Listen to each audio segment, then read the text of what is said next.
Tell the student a fact, they'll forget it in a day. Give a student a story, and they'll remember it for life. This is one of my favorite books to use with my students studying Latin American cultures in my general music class 2nd grade. It tells the story of a time before turtles had cracks on their shells, when this turtle, who loved to play the flute, had a shell that was smooth and shiny.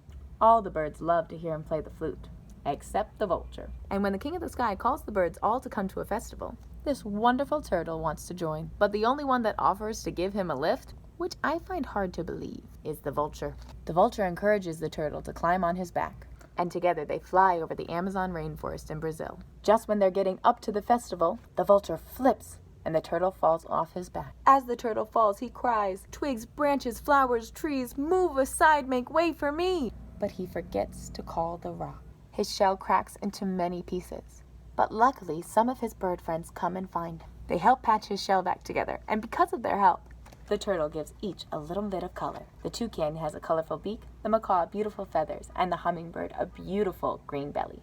The turtle goes on to play his song. Meanwhile, the vulture never gets a song, and his colors stay dull. At the end of a story, we say the end. Obviously, that was a quick rendition, but because I said it as a story, I bet you remember it. Before I even read the story, we always talk a little bit first about where the story comes from. This is the traditional folktale that comes from the Amazon rainforest in Brazil, South America. I also do a quick review about our pitches from Pitch Hill. If you don't know about the pitches on Pitch Hill, and you're a general music teacher, we start first with a little review on solfege. We'll go through it. I'll put up one of the colors just using Google animation, and they'll sing from the bottom to that one that's highlighted. Do, re, mi, fa, sol, la. And then they hold up the hand sign for la. Or if I have their pitches out, then they hold up the right pitch. We go through the whole scale and see if they're right based on the colors until the scale is complete. Then we'll go through and we'll sing it up. Next, I might make it a little harder. I may put up 1, 2, 3 different pitches, and they have to tell me where this pitch lives. Now, they know that this one's named boxer do, so they start at the bottom and they sing and figure out where he is. Now, do obviously is the first one, so they're going to find the one that's on its own special line. But we do that with a lot of the different pitches. This is grumpy fa. They start at the bottom, do, re, mi, fa, and they pick the one that looks like it's correct.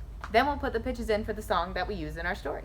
This is the rhythm game that my students love to use in the middle of the story. This is a twig. Is a twig going to be a ta or a titi? I have my students clap. Twig. Then I have one student who's sitting the right way, paying attention, come up to the board and show me that it's a ta. We do the same thing with bushes, flowers, and trees. After we put them into different patterns. Trees, bushes, trees, bushes. I ask them what their tas and titis are. They'll say and clap on the word and on the ta and titi. Ta, titi, ta, titi. We might have students try on their own, try in groups, pair up the room and see who does better, but we do that with each of these different rhythm patterns, and they get progressively a little harder. Before we get to the end, these are the words that are used in the story. Twigs, bushes, flowers, trees, move aside, make way for me. Then we finish the story. After reviewing Pitch Hill, which is an amazing tool that also uses stories to teach students about solfege. Each pitch gets a name, a background story that connects to the Kerwin hand signs, a song, and a few activities, all included in the Pitch Hill bundle. Using my pitches from Pitch Hill, I take a song that I composed to go along with the story. I use my mbira to help with the accompaniment. When I put my song together with a very simple accompaniment on the mbira, it sounds like this. Play your song so pretty, play your song so sweet, play your song so pretty, won't you play with me? I teach the students the song and we go through it with hand signs. Play your song so pretty, play your song so sweet, play your song so pretty, won't you play with me? After we read the story and combine the song any chance I get. Now, because we already worked on some solfege during this music class, we also need to work on our rhythms. I don't believe that story should ever just take up time in a music class. I believe that it should help to teach different concepts all throughout the story. So while we're singing and signing our song, we'll also take some time to go over some ta-ti-ti rhythm. When we say twigs, branches, flowers, trees, move aside, make way for me. I have some rhythm exercises that my students love to do. Of course, this game is going to need some help from our boomwhackers.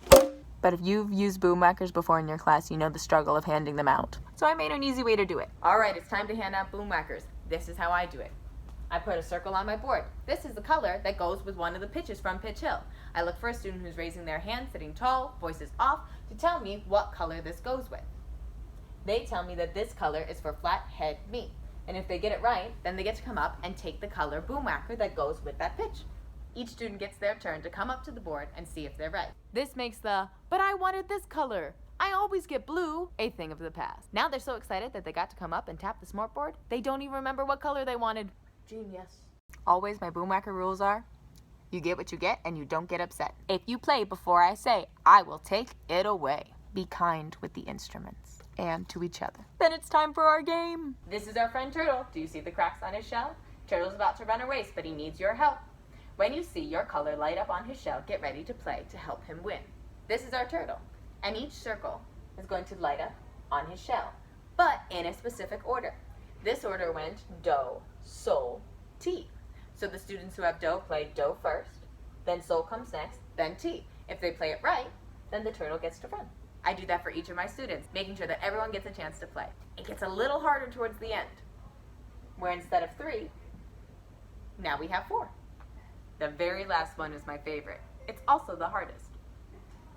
Each one of the spots on his shell lights up in a specific pattern that the students then have to try to get right if he's going to finish the race. Afterwards, I have my students repeat after me with some basic rhythm patterns. Ta, ti, ti, tika, tika, ta. Just to make sure that everyone gets a chance to play. If there's any time left at the end of the game, we do a worksheet with rhythms and solfege as a way to wrap up. If you want this lesson plan freebie, click the link below and sign up with your email. You'll get my Google Slides, the game, how I hand out boomwhackers, and the lesson plan to go along with it. Thank you for watching this video from the Soaring Scarves Academy. Happy playing! Did I mention like and subscribe?